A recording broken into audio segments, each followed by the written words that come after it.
దేవుని నామములో మీ అందరికీ వందనాలు. ఈనాటి వాక్య భాగము యోహాను సువార్త 12వ అధ్యాయము 25వ వచనం మనం చూస్తే గనక, తన ప్రాణమును ప్రేమించువాడు దానిని పోగొట్టుకొనును. ఈ లోకములో తన ప్రాణమును ద్వేషించువాడు నిత్య జీవము కొరకు దానిని కాపాడుకొనునని మీతో నిశ్చయముగా చెప్పుచున్నాను. ఇక్కడ యేసుక్రీస్తు ప్రభువారు ఒక మాట చెప్తున్నారు. ఏమనంటే, తన ప్రాణమును ప్రేమించువాడు దానిని పోగొట్టుకొనును. ఈనాడు నువ్వు నీ ప్రాణాన్ని ప్రేమించువాడుగా నువ్వు ఉండకూడదని చెప్పి దేవుడు మాట్లాడుతూ ఉన్నారు. చాలామంది వారి ప్రాణాన్ని ప్రేమించి ఆ ప్రాణాన్ని సుఖపెట్టుకోవాలని, సంతోషపట్టాలని, ఆ ప్రాణము సుఖభోగములందు నిలిచి ఉండాలని చెప్పి కోరుకుంటున్నారు. వారి ప్రాణము ఏమైపోతుందో అని కలత చెందుతున్నారు, వ్యాకులత చెందుతున్నారు, కృంగిపోతున్నారు, కృషించిపోతున్నారు. నా ప్రాణాన్ని పోషించుకోవాలి, నా ప్రాణాన్ని సంతోషపెట్టాలి, నా ప్రాణాన్ని సుఖపెట్టాలి, నా ప్రాణము ఏమి తింటుందో, ఏమి ధరించుకుంటుందో అని చెప్పి బాధపడిపోతూ ఉన్నారు. అయితే నీ ప్రాణాన్ని నువ్వు ప్రేమించొద్దు అని చెప్పి దేవుడు మాట్లాడుతాడు. నీ ప్రాణాన్ని నువ్వు ప్రేమిస్తే గనక దాన్ని పోగొట్టుకుంటావు. లేఖన భాగాలు మనం చూస్తే గనక లోకసువార్త 12వ అధ్యాయంలో 19వ వచనం మనం చదివితే గనక, నా ప్రాణముతో ప్రాణమా, అనేక సంవత్సరములకు విస్తారమైన ఆస్తి నీకు సమకూర్చబడి ఉన్నది. సుఖించుము, తినుము, త్రాగుము, సంతోషించుమని చెప్పుకొందునని కొనెను. అయితే దేవుడు, వెర్రివాడా, ఈ రాత్రి నీ ప్రాణమును అడుగుచున్నారు. నీవు సిద్ధపరిచినవి ఏమగునని అతనితో చెప్పెను.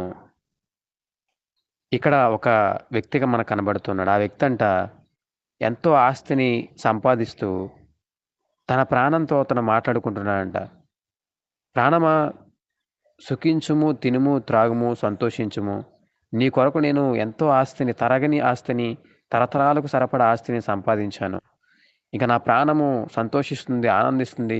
ప్రాణమా, ఇక నీకు తిరుగులేదు అని చెప్పి అతను మాట్లాడుకుంటూ ఉన్నాడు. అయితే దేవుడు అతనితో మాట్లాడుతూ, వెర్రివాడా, ఈ రాత్రి నీ ప్రాణాన్ని అడుగుతున్నా నేను. ఏమైపోతుంది? నువ్వు సంపాదించినంత ఏమైపోతుంది? నువ్వు నీ ప్రాణాన్ని ప్రేమించుతున్నావు కదా, నీ ప్రాణం కొరకు నువ్వు సిద్ధపరిచావు కదా, నీ ప్రాణం సుఖంగా ఉండాలని, సంతోషించాలని నువ్వు కోరుకున్నావు కదా, ఈరోజు నీ ప్రాణాన్ని అడుగుతున్నా. ఏంటి నీ పరిస్థితి ఏంటి? నువ్వు సిద్ధపరిచినవి ఏమైపోతాయి అని చెప్పి మాట్లాడుతూ ఉన్నాడు. ఇక్కడ ఆ వ్యక్తి తన ప్రాణాన్ని ప్రేమించి, తన ప్రాణము కొరకు, తన ప్రాణము సుఖించాలని, సంతోషించాలని చెప్పి కోరుకున్నాడు. అదంతా వ్యర్థమైపోతుందని చెప్పి దేవుడు మాట్లాడుతుంది. ఇదంతా వ్యర్థము. నీ ప్రాణాన్ని నువ్వు ప్రేమిస్తే దాన్ని పోగొట్టుకుంటావు. ఇదే లోకసువార్త 12వ అధ్యాయము 22వ వచనం మనం చూస్తే గనక, అంతటా ఆయన తన శిష్యులతో ఎట్లనెను, ఈ హేతువు చేత మీరు ఏమి తిందుమా అని మీ ప్రాణము గూర్చి అయినను, ఏమి ధరించుకుందుమా అని నీ దేహంను గూర్చి అయినను చింతింపకుడి. కాబట్టి ఈ లోకంలో ప్రజలైనవే మీరు ఏం చేయాలి అంటే, నీ ప్రాణాన్ని గురించి నువ్వు చింతించద్దు. ఏమి తిందువా అని చెప్పి నీ ప్రాణాన్ని గురించి, ఏమి ధరించుకుందామా అని చెప్పి నీ దేహాన్ని గురించి నువ్వు చింతించద్దు, కలత చెందొద్దు, బాధపడద్దు, కృంగిపోవద్దు, తొందరపడద్దు అని చెప్పి దేవుడు మాట్లాడుతున్నాడు. ఎందుకంటే నీ ప్రాణాన్ని ప్రేమిస్తే దాన్ని పోగొట్టుకుంటావు. నీ ప్రాణము కొరకు నువ్వు తొందరపడితే ఉపయోగం లేదు. కాబట్టి నీ ప్రాణాన్ని నువ్వు ప్రేమించేవాడుగా ఉండొద్దని చెప్పి దేవుని వాక్యం సెలవిస్తూ ఉంది. బైబిల్ గ్రంథంలో ఇంకో వ్యక్తి మనకు కనబడతాడు. ఆ వ్యక్తి కూడా తన ప్రాణాన్ని అధికంగా ప్రేమించి తన ప్రాణాన్ని సుఖభోగములందు నిలిపించాడు. ప్రసంగి గ్రంథం 2వ అధ్యాయము 8వ వచనం మనం చూస్తే గనక, నా కొరకు నేను వెండి బంగారములను, రాజులు సంపాదించు సంపదను, ఆయా దేశములు దొరుకు సంపత్తును కూర్చుకొంటిని. నేను గాయకులను, గాయకురాండ్రను, మనుషులిచ్చయించు సంపదలను సంపాదించుకుని బహుమంది ఉపపత్నులను ఉంచుకొంటిని. నాకు ముందు యెరూషలేమందున్న వారి అందరికంటేను నేను గనుడనై అభివృద్ధి నొందితిని. నా జ్ఞానము నన్ను విడిచిపోలేదు. నా కన్నులు ఆశించిన వాటిలో దేనిని అవి చూడకుండా నేను అభ్యంతరము చేయలేదు. మరియు నా హృదయము నా పనులన్నిటిని బట్టి సంతోషింపగా, సంతోషకరమైనది ఏది అనుభవించకుండా నేను నా హృదయమును నిర్బంధింపలేదు. ఇదే నా పనులన్నిటికి వలన నాకు దొరికిన భాగ్యం. ఇక్కడ సొలొమోన్ మహారాజు మనకు కనబడుతూ ఉంటాడు. ఆయనంట తన కన్నులు ఆశించిన వాటిలో దేన్ని చూడకుండా ఆయన అభ్యంతరపరచలేదంట. తన హృదయము కోరుకున్న వాటిలో తన హృదయాన్ని సంతోషపెట్టాలని, తన ప్రాణాన్ని సంతోషపెట్టాలని చెప్పి అనుభవించకుండా దేనిని కూడా నిర్బంధింపలేదంట. ఆయనంట తన ప్రాణము కొరకు బంగారాన్ని, వెండిని సంపాదించుకున్నాడంట.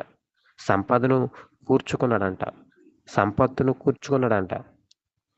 గాయగురాండ్రను మనుషుల సంపదలను సంపాదించుకుని బహుమంది ఉపపత్నులు కూడా ఆయన ఉంచుకున్నాడంట. అన్ని రకాల సుఖభోగాలను తన ప్రాణం కొరకు సిద్ధపరిచాడు. బంగారము, వెండి, సంగీత వాయిద్యములు, గాయకురాండ్రు, సంపద, ఉపపత్నులు, రాణులు, భార్యలు, అన్ని రకాల సుఖభోగాలను తన ప్రాణము కొరకు సిద్ధపరిచి, తన ప్రాణము సంతోషంగా ఉండాలి, తన ప్రాణాన్ని ఎంతగానో ప్రేమించి ఆయన తన ప్రాణము కొరకు అన్నిటినీ సుఖపెట్టుకున్నాడు. తినడానికి ఏమీ లోటు లేకుండా, ఉండడానికి ఏమీ లోటు లేకుండా అన్నిటినీ సమకూర్చుకున్నాడు. తన కన్నులు ఏది ఆశిస్తే వాటిని చూడకుండా అభ్యంతరం చేయలేదంట. తన హృదయం ఏది కోరుకుంటే తన హృదయాన్ని సంతోషపెట్టడానికి ఆయన ఏది నిర్బంధించలేదంట. తన ప్రాణాన్ని ఎంతగా ప్రేమించాడో, తన ప్రాణం కొరకు ఎంతగా సమకూర్చుకున్నాడో వివరిస్తూ దానివల్ల ఏమీ ఉపయోగం లేదు, ఎంత వ్యర్థము అని చెప్పి ఆయన మాట. చివరికి తన నాశనం కూడా కారణము తన ప్రాణాన్ని తాను ప్రేమించడం వల్ల. తన ప్రాణాన్ని తను ప్రేమించడం వలన దాన్ని పోగొట్టుకున్నాడు. ఈనాడు నువ్వు నీ ప్రాణముని అధికముగా ప్రేమించి దాన్ని సంతోషపెట్టాలని చెప్పి నువ్వు ప్రాకులాడొద్దు. నీ ప్రాణాన్ని సుఖపెట్టాలని చెప్పి నువ్వు ఆలోచన చేయొద్దు. ఎందుకంటే నీ ప్రాణాన్ని నువ్వు అధికముగా ప్రేమిస్తే, నీ ప్రాణాన్ని నువ్వు ప్రేమిస్తే కనుక దాన్ని పోగొట్టుకుంటావని చెప్పి దేవుడు మాట్లాడుతున్నాడు. కాబట్టి ఏమి తిందుమా, ఏమి ధరించుకుందామా, ఎలా పోషించుకుందామా, ఎలా సుఖపెడదామా, ఎలా సంతోషపెడదామా, నా ప్రాణాన్ని ఎలా చూసుకుందామా, నా ప్రాణం పరిస్థితి ఏంటని చెప్పి నువ్వు దిగులు చెందొద్దు, నువ్వు కృంగిపోవద్దు, తొందరపడొద్దు అని చెప్పి ఇది నన్ను దేవుడు మాట్లాడుతూ ఉన్నాడు. కాబట్టి మనము దేవుణ్ణే ప్రేమించేవారుగా ఉందముగాక. దయగల మా తండ్రి, ప్రేమగల మా ప్రభువా, ఈ వాక్య భాగం వింటున్న ప్రతి ఒక్కరిని దీవించి ఆశీర్వదించండి ప్రభువా. అయా ప్రభు, నిన్ను అధికంగా ప్రేమించే కృప ఇప్పుడు అందరికీ దయచేయమని కోరుకొనొచ్చు. ఈ చిన్న ప్రార్థన యేసు నామములో అడుగుచున్నా నా పరమ తండ్రి, ఆమేన్.